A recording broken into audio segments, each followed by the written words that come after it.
स्वागत है आपका बी न्यूज नेशन में। मैं हूं आबिद हुसैन शेख। बीजापुर बागलकोट मिल्क फेडरेशन को 2 करोड़ 92 लाख का मुनाफा। कल एक प्रेस मीट में बात करते हुए मिल्क फेडरेशन के प्रेसिडेंट शीर्षल गौड़ा पाटिल ने बताया कि पिछले साल के मुकाबले इस साल दूध की खपत में बढ़ोतरी हुई है, जिसके चलते कुल 2 करोड़ 92 लाख का मुनाफा हुआ है। पूरे राज्य में ये मिल्क फेडरेशन दूसरे नंबर पर पहुंच चुका है। आने वाले दिनों में 3 लाख लीटर दूध प्रतिदिन उत्पादन करने पर जोर दिया जाएगा। बागलकोट में 22 करोड़ की लागत से डायरी और बीजापुर में 1 करोड़ रुपए की लागत से कोल्ड स्टोरेज का निर्माण करने की बात बताई अध्यक्ष पाटिल ने। ಸದಸ್ಯರಿದ್ದಾರೆ, ಅದರಲ್ಲಿ 22,000 ಆಡ್ ಜನ ನಮಗೆ ಹಾಲು ಹಾಕ್ತಾ ಇದ್ದಾರೆ. ಸರಾಸರಿ ನಾವು 1,75,000 ಲೀಟರ್ ಪ್ರತಿನಿತ್ಯ ನಾವು ಹಾಲನ್ನು ಶೇಖರಣೆ ಮಾಡ್ತಾ ಇದ್ದೇವೆ. ಅದು ಅಲ್ಲದೆ ನಮ್ಮದು ಹೋದ ಪೀರಿಯಡ್ದಲ್ಲಿ ಸುಮಾರು 2 ಲಕ್ಷ ಮೇಲ್ಪಟ್ಟು ಈ ಹಾಲ ಪ್ರೊಕ್ಯೂರ್ಮೆಂಟದಲ್ಲಿ ನಾವು ಸಾಧನೆ ಮಾಡಿದ್ದೀವಿ ಅಂತನ್ನುವಂಥ ಒಂದು ಮಾತು. ಅದಲ್ಲದೆ ಸುಮಾರು 900 ಟನ್ ನಾವು ಪಶು ಆಹಾರವನ್ನು ಡಿಸ್ಟ್ರಿಬ್ಯೂಟ್ ಮಾಡ್ತಾಯಿದ್ದೇವೆ ಪ್ರತಿ ಸಂಘಗಳಿಗೆ. ಆ ಸಂಘದಿಂದ ಪ್ರತಿಯೊಬ್ಬರು ರೈತರು ಅಲ್ಲಿಂದ ಆ ಪಶು ಆಹಾರವನ್ನು ತೆಗೆದುಕೊಂಡು ಹೋಗ್ತಾರೆ. ಅದ್ರ ಜೊತೆಗೇ ನಾವು ಮಿನರಲ್ ಮಿಕ್ಸರ್ ಲವಣ ಮಿಶ್ರಣವನ್ನು ಅಲ್ಲಿ ಸಪ್ಲೈ ಮಾಡ್ತೀವಿ. ಅದನ್ನು ಅಲ್ಲಿ ರೈತರು ಅದನ್ನು ಉಪಯೋಗ ತಗೋತಾರೆ. ಅದು ಸುಮಾರು 9 ಟನ್ ಮೆಟ್ರಿಕ್ ಟನ್ ಅಷ್ಟು ಜನ ಉಪಯೋಗ ಮಾಡ್ತಾಯಿದ್ದಾರೆ. ಹಾಲು ಸಂಸ್ಕರಣಾ ಪ್ರತಿನಿತ್ಯ ಸುಮಾರು ಬಿಜಾಪುರ ಡೇರಿಯಲ್ಲಿ 1 ಲಕ್ಷ, ಆಮೇಲೆ ಬಾಗಲಕೋಟೆಯಲ್ಲಿ 30,000 ಲೀಟ್ರ್ ಸಂಸ್ಕರಣೆ ಆಗ್ತಾಯಿದೆ. ಈಗ ಒಟ್ಟು ನಾವು ಹಾಲು ಶಿಥಿಲೀಕರಣ ಘಟಕಗಳು ಸುಮಾರು 35 ಇದಾವೆ BMCಗಳು.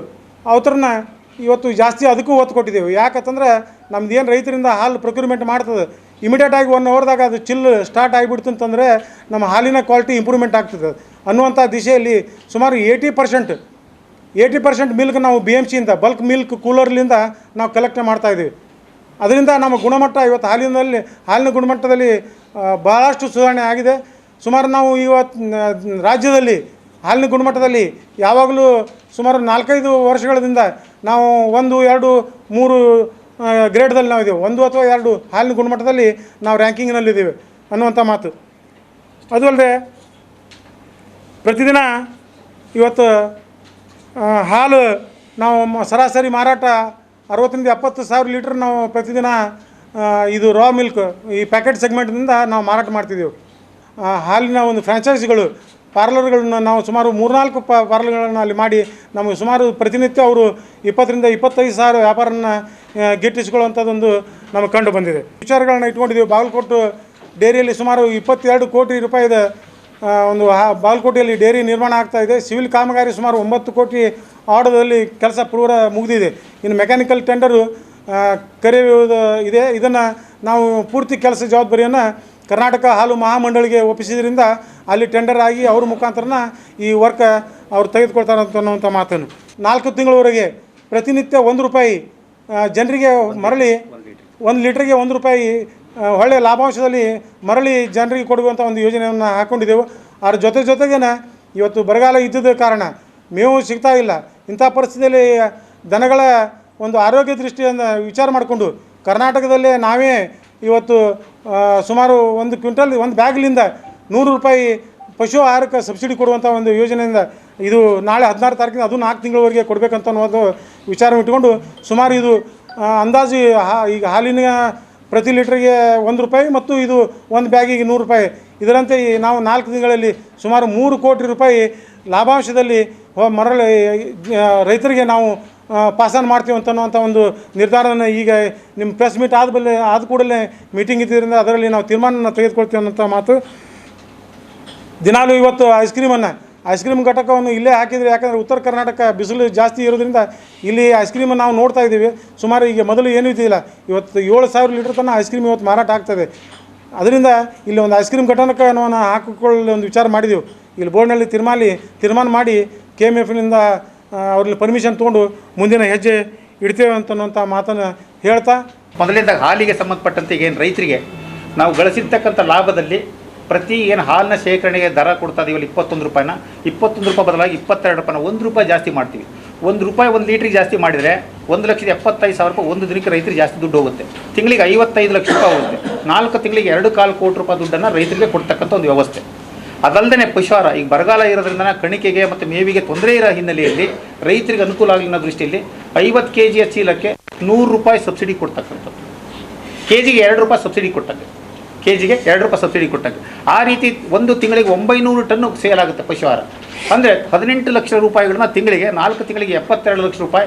ಅಂದರೆ ಪಶುಹಾರಕ್ಕೆ 72 ಲಕ್ಷ, ಹಾಲಿನ ದರದಲ್ಲಿ 2,25,00,000 ಲಕ್ಷ, ಒಟ್ಟು 3 ಕೋಟಿ ಅನುದಾನವನ್ನು ರೈತರಿಗೆ ಕೊಡಬೇಕು ಅಂತಕ್ಕಂಥದ್ದು ಒಂದು ತೀರ್ಮಾನ ಮಾಡಲಿಕ್ಕೆ ಇವತ್ತು ಬೋರ್ಡ್ ಇದೆ. ಒಂದು ಎರಡನೇದಾಗಿ ಐಸ್ ಕ್ರೀಮಿಗೆ ಸಂಬಂಧಪಟ್ಟಂತೆ ತಾವು ಹೇಳಿದ ರೀತಿಯಲ್ಲಿ ಅಮೂಲು, ವಾಡಿಲಾಲು ಹಿಂದೆ ಜಾಸ್ತಿ ಇತ್ತು.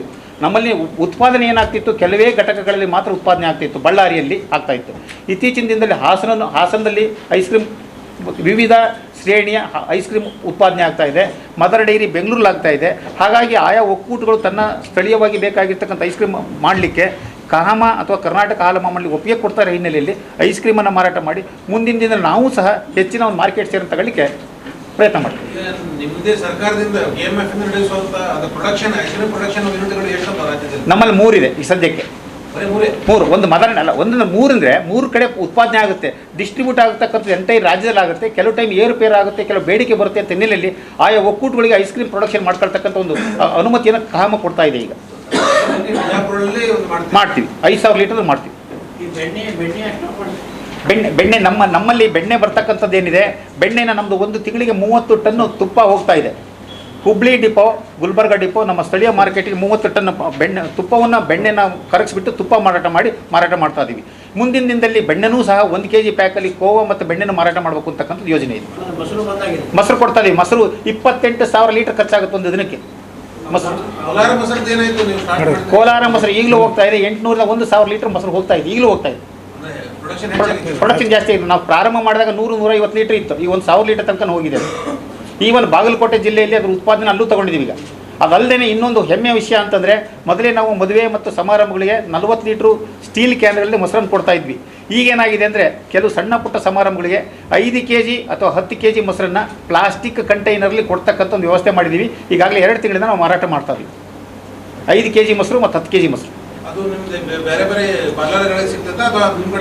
ಇಲ್ಲ, ಏಜೆನ್ಸಿ ನಮ್ಮ ಏಜೆಂಟ್ ಎಲ್ಲೆಲ್ಲಿ ಇರುತ್ತೋ ಅಲ್ಲೆಲ್ಲ ಸಿಗುತ್ತೆ. ನಮ್ಮ ಈ ಒಂದು ಸಿಟಿ ಆಫೀಸು, ನಮ್ಮ ಎಲ್ಲೆಲ್ಲಿ ಫ್ರಾಂಚೈಸಿ ಪಾರ್ಲರ್ ಅಲ್ಲೆಲ್ಲ ಸಿಗುತ್ತೆ. ಇನ್ವೆಸ್ಟ್ಮೆಂಟ್ ಅಂತಂದರೆ 2 ರೀತಿಯಲ್ಲಿ ಬರುತ್ತೆ. ಒಂದು, ನಾವೀಗ ನಮ್ಮದು ಇನ್ಫ್ರಾಸ್ಟ್ರಕ್ಚರ್ ಫಂಡ್ ಅಂತಂದು ಹೇಳಿ ನಮ್ಮದೇ ನಾವು ಫಂಡನ್ನು ಕ್ರಿಯೇಟ್ ಮಾಡ್ಕೊಳ್ತೀವಿ ನಮ್ಮ ಬಿಸ್ನೆಸ್ಸಲ್ಲಿ. ಆ ಫಂಡನ್ನು ಯೂಟಿಲೈಸ್ ಮಾಡ್ಕೊಂಡು ನಮ್ಮ ಇನ್ಫ್ರಾಸ್ಟ್ರಕ್ಚರ್ ಜೊತೆಗೆ ನಮ್ಮ ಬಿಸ್ನೆಸ್ಸನ್ನು ಜಾಸ್ತಿ ಮಾಡ್ಕೊಂಡು, ಈಗ ಫಾರ್ ಎಕ್ಸಾಂಪಲ್ ಕಳೆದ 5 ವರ್ಷದಲ್ಲಿ ನಾವು ಇನ್ವೆಸ್ಟ್ ಮಾಡಿರ್ತಕ್ಕಂಥದ್ದು ಒಟ್ಟು 29 ಕೋಟಿ ರೂಪಾಯಿ ದುಡ್ಡುಗಳನ್ನ ಇನ್ಫ್ರಾಸ್ಟ್ರಕ್ಚರ್ ಇನ್ವೆಸ್ಟ್ ಮಾಡ್ಕೊಂಡಿದ್ವಿ. ಕಳೆದ 5 ವರ್ಷದಲ್ಲಿ 29 ಕೋಟಿ ರೂಪಾಯಿನ ಇನ್ಫ್ರಾಸ್ಟ್ರಕ್ಚರ್ಗೆ ಖರ್ಚು ಮಾಡಿರ್ತಕ್ಕಂಥದ್ದು. ಜೊತೆಗೆ ನಾವು ಇನ್ಫ್ರಾಸ್ಟ್ರಕ್ಚರ್ ಜೊತೆಗೆ ನಮಗೆ RKVY ರಾಷ್ಟ್ರೀಯ ಕೃಷಿ ವಿಕಾಸ ಯೋಜನೆ ಇರ್ಬೋದು, NDDP ಅಂತಂದರೆ ನ್ಯಾಷನಲ್ ಡೈರಿ ಪ್ಲಾನ್ ಇರ್ಬೋದು, ಈ ರೀತಿಯ ರಾಷ್ಟ್ರ ಮಟ್ಟದ ಯೋಜನೆಗಳ ಅನುದಾನದಲ್ಲಿ ಸಿಗ್ತಕ್ಕಂಥ ಹಣ ಬಳಕೆ ಮಾಡಿಕೊಂಡು ಕರ್ನಾಟಕ ಹಾಲು ಮಹಾಮಂಡಳಿಯಿಂದ ರಾಷ್ಟ್ರೀಯ ಹೈನು ಅಭಿವೃದ್ಧಿ ಮಂಡಳಿಯ ಒಂದು ಸಲಹೆ ಸೂಚನೆ ಮೇರೆಗಡೆ ಇನ್ಫ್ರಾಸ್ಟ್ರಕ್ಚರ್ ಡೆವಲಪ್ ಮಾಡ್ಕೊಳ್ತಾರೆ. ಮುಂದಿನ ಈ ವರ್ಷದಲ್ಲೇ 19-20ನೇ ಸಾಲಿನಲ್ಲೇ ಈಗ ತಾನು ಹೇಳಿದ ಪ್ರಕಾರ 22 ಕೋಟಿಯ ಬಾಗಲಕೋಟೆ ಡೈರಿ ಒಂದು ಸುಮಾರು 50 ಲಕ್ಷ ರೂಪಾಯಿಯ ಒಂದು ಪೌಡ್ರ್ ಪ್ಯಾಕಿಂಗ್ ಘಟಕ, 1 kg ಪೌಡ್ರ್ ಪ್ಯಾಕಿಂಗ್ ಘಟಕ, 10 ಟನ್ ಪ್ಯಾಕಿಂಗ್ ಪೌಡ್ರ್ ಉತ್ಪಾದನೆ ಘಟಕವನ್ನು ಜಮಖಂಡಿಯಲ್ಲಿ ಮಾಡ್ತಕ್ಕಂಥದ್ದು 25 ಕೋಟಿ ರೂಪಾಯಿ ವೆಚ್ಚದಲ್ಲಿ ಆಗ್ತಕ್ಕಂಥದ್ದು. ಈ 3 ದೊಡ್ಡ ಯೋಜನೆಗಳು ನಮ್ಮಲ್ಲಿ ಮುಂದೆ ಇರ್ತಕ್ಕಂಥವು. ಜಾಸ್ತಿ ಆಗುತ್ತೆ, 50ರಿಂದ 60 ಕೋಟಿ ಆಗುತ್ತೆ. ಹೌದು. ಇದಕ್ಕೆ ಮೂಲ ಬಂಡವಾಳ ಇಲ್ಲಿಂದ ಬರುತ್ತೆ ಅಂದರೆ ಇನ್ಫ್ರಾಸ್ಟ್ರಕ್ಚರ್ ಫಂಡ್ ಇರುತ್ತೆ. ಎರಡನೇದಾಗಿ ಸರ್ಕಾರದ ಒಂದು ಅನುದಾನ, ಮೂರನೇದಾಗಿ ನಮ್ಮ ವಹಿವಾಟಿನ ಮೇಲೆ ಸಾಲ ತೆಗೆದುಕೊಳ್ತಕ್ಕಂಥ ಯೋಜನೆಗಳು ಇದಾವೆ. ಕೊಡ್ಲಿಕ್ಕೆ ಸಾಧ್ಯ ಇಲ್ಲ, ಯಾವನ್ನೂ ಕೊಡ್ಲಿಕ್ಕೆ ಸಾಧ್ಯ ಇಲ್ಲ. ಈ ಒಂದು ತಿಳ್ಕೊಳ್ಳಿ, ಎಮ್ಮೆ ಹಾಲು ಅಂತ ನಾವು ಯಾವಾಗ ಕನ್ಸಿಡರ್ ಮಾಡ್ತೀವಿ ಅಂದರೆ, ಒಂದು ಪ್ರಾಕೃತಿಕವಾಗಿ ಒಂದು ಎಮ್ಮೆಯಲ್ಲಿ ಬರ್ತಕ್ಕಂಥ ಹಾಲಿನ ಗುಣಮಟ್ಟ 6% ಫ್ಯಾಟ್ ಅಥವಾ ಅದು ಏನು ಕನ್ನಡ ಹೇಳ್ತೀವಿ ಫ್ಯಾಟ್ ಅನ್ನೋಕ್ಕೆ ಜಿಡ್ಡಿನ ಅಂಶ, 9% ಘನಾಂಶ ಬರ್ತಕ್ಕಂಥ ಹಾಲನ್ನು ಅತಿ ಹೆಚ್ಚಿನ ಹಾಲು ಉತ್ಪಾದನೆ ಮಾಡ್ತಕ್ಕಂಥದ್ದು ಎಮ್ಮೆ. ಅದಕ್ಕಿಂತ ಹೆಚ್ಚಿಗೆ ಕೊಡಕ್ಕೆ ಬರಲ್ಲ. ಕೊಡ್ತೀವಿ, ಕೊಡಕ್ಕೆ ಸಾಧ್ಯ ಇಲ್ಲ ಸರ್, ಕೊಡಲ್ಲ. ಅವ್ರು ಕೊಡ್ತೀವಿ ಅಂತ ಏನಾದ್ರು ಅದ್ರ ಮೇಲೆ ಹಾಕ್ಕೊಂಡಿದ್ರು ಅದು ರಾಂಗ್. ಬೆಳೀತಕ್ಕಂಥ ಒಕ್ಕೂಟ ಅಂದರೆ ಬಿಜಾಪುರ. ಯಾಕೆ ಹೇಳ್ತೀನಿ ಅಂದರೆ, 5 ವರ್ಷದ ಹಿಂದೆ 2014ರಲ್ಲಿ ಕೇವಲ 95,000 ಲೀಟರ್ ಹಾಲಿತ್ತು. ಇವತ್ತು 2 ಲಕ್ಷ ಲೀಟರ್ ಹಾಲನ್ನು ಕ್ರಾಸ್ ಮಾಡಿದೆ. ಒಂದು ಎರಡನೇದಾಗಿ ಈ ಒಕ್ಕೂಟ ಇಷ್ಟು ಎತ್ತರಕ್ಕೆ ಬೆಳೀಲಿಕ್ಕೆ ಮುಖ್ಯವಾದ ಮೂರು ಕಾರಣಗಳು ನಮ್ಮ ಮಾಜಿ ಅಧ್ಯಕ್ಷ ತಾನು ಹೇಳ್ತಾ ಇದ್ರು. ಮೊದಲನೇದಾಗಿ ಹಳ್ಳಿಗಳಲ್ಲೂ ಸಹ ಹಸುಗಳಿಗೆ ಬೆದೆಗೆ ಬಂದಾಗ ಇನ್ಸಮಿನೇಷನ್ ಮಾಡ್ತಕ್ಕಂಥ ವ್ಯವಸ್ಥೆ ಮಾಡಿರ್ತಕ್ಕಂಥ ಮೊದಲನೇದು. ಎರಡನೇದು, ಹಸುಗಳಿಗೆ ಬೇಕಾಗಿರ್ತಕ್ಕಂಥ ಪಶುಹಾರವನ್ನು ಸಕಾಲದಲ್ಲಿ ಸಬ್ಸಿಡೈಸ್ಡ್ ರೇಟಲ್ಲಿ ಕೊಡ್ತಕ್ಕಂಥ ಪಶುಹಾರ. ಮೂರನೇದಾಗಿ, ರೈತರಿಗೆ ಬೇಕಾಗಿರ್ತಕ್ಕಂಥ ಹಣವನ್ನು ಸಕಾಲದಲ್ಲಿ, ಕೆಲವು ಕಡೆ ಮೊದಲೆಲ್ಲ 5-6 ವರ್ಷದ ಹಿಂದೆ 6 ವಾರ ಅಥವಾ 7 ವಾರ 2 ತಿಂಗಳಾದರೂ ಹಾಲಿನ ಪೇಮೆಂಟ್ ಆಗ್ತಿರಲಿಲ್ಲ. ಈಗ 2 ವಾರಕ್ಕೆ ಬಂದಿವಿ. ಕೇವಲ 2 ವಾರದಲ್ಲಿ ಅವ್ರ ಹಾಲಿನ ಪೇಮೆಂಟ್ ಆಗುತ್ತೆ. ಎರಡನೇದಾಗಿ ಬಹಳ ಮುಖ್ಯವಾಗಿ ಅಂದರೆ ನಮ್ಮಲ್ಲಿ ಇರ್ತಕ್ಕಂಥ ಒಂದು ಲಾಭಾಂಶವನ್ನು ರೈತರ ಅಭಿವೃದ್ಧಿಗೋಸ್ಕರ ಕಣಿಕೆ ಕೊರಿತಕ್ಕಂಥ ಮಷಿನ್ ಇರ್ಬೋದು, ಹಸುಗಳು ಕಾಲಲ್ಲಿ ಹಾಕ್ತಕ್ಕಂಥ ರಬ್ಬರ್ ಮ್ಯಾಟ್ ಇರ್ಬೋದು, ಕೊಡ್ತಾ ಇದ್ದೀವಿ. ಈ ನಿಟ್ಟಿನಲ್ಲಿ ಒಕ್ಕೂಟ ಇವತ್ತು ಪ್ರಗತಿ ಪಥದಲ್ಲಿದ್ದು ಕರ್ನಾಟಕ ಹಾಲು ಮಹಾಮಂಡಳಿಯಲ್ಲಿ ದಕ್ಷಿಣ ಕನ್ನಡ ಬಿಟ್ಟರೆ ಬಿಜಾಪುರ 2ನೇ ಸ್ಥಾನದಲ್ಲಿ ಗುಣಮಟ್ಟದಲ್ಲಿದೆ. ಒಂದು ದಕ್ಷಿಣ ಕನ್ನಡ 3,30,000, ಅದು ಒಂದೇ ಪ್ಯಾರಾಮೀಟರ್ ಅಲ್ಲ, 3,30,000 ಬಂದರೂ ಕ್ವಾಲಿಟಿ ಆಸ್ಪೆಕ್ಟಲ್ಲಿ ತೆಗೆದುಕೊಂಡಾಗ 7-8 ಆಸ್ಪೆಕ್ಟನ್ನು ರಿವ್ಯೂ ಮಾಡ್ತಾರೆ.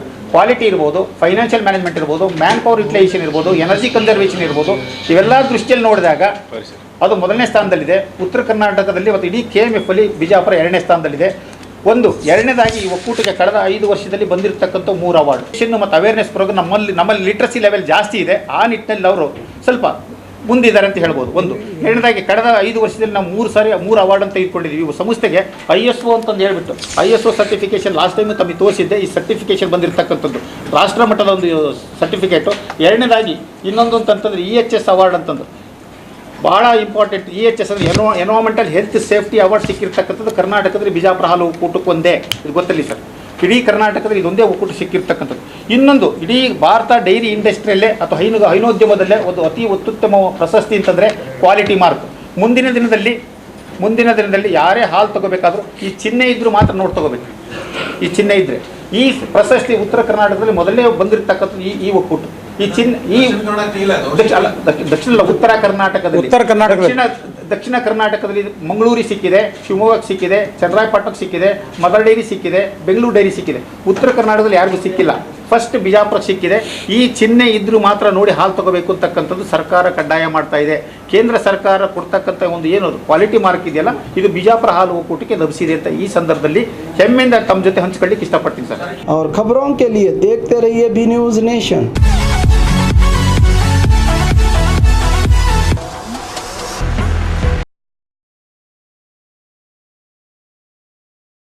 न्यूज नेशन के लेटेस्ट न्यूज़ों को अपने मोबाइल में देखने के लिए यूट्यूब में बी न्यूज नेशन के चैनल के सब्सक्राइब आइकॉन को दबाएं और फिर बेल आइकॉन को दबाने पर आप लेटेस्ट न्यूज़ों को देख सकते हैं।